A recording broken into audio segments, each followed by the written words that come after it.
so I offer myself to you, saying, I cannot wait for another 3 years.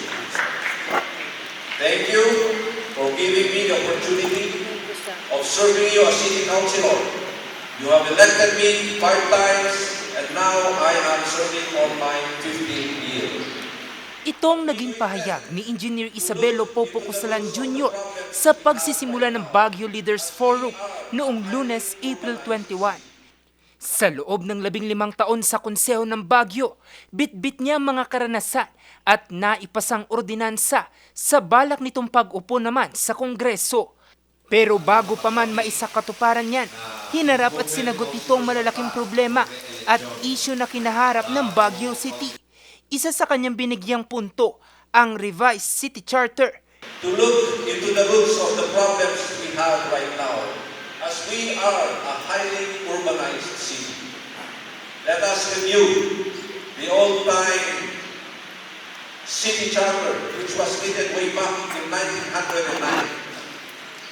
This was revised by our congressman in 1922. But sadly, the President of the Republic of the Philippines, His Excellency Bongbong Marcos, vetoed the correction of the revised city charter.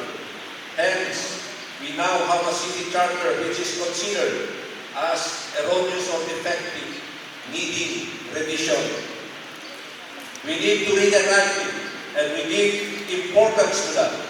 Sumentro din ang kanyang talumpati sa problema sa urban decay na anyay dama na ang epekto sa Baguio City. Kasi nga tayo lang naman ang engineer sa lahat ng kandidato, and we really need the expertise and the perspective of an engineer to solve the impending problem of urban decay by the year 2043 dito sa siyudad ng Baguio.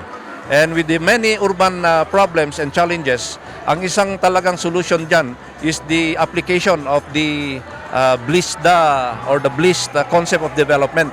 Sa patuloy na pagulong ng kampanya, nawa raw naging daan ang Leaders Forum para mapakinggan ang kanyang plataporma at mabigyan ng tsansang makaupo sa Kongreso at gawin ang trabaho bilang isang kongresista na nakasentro sa tao, lupa at maayos na pamamahala.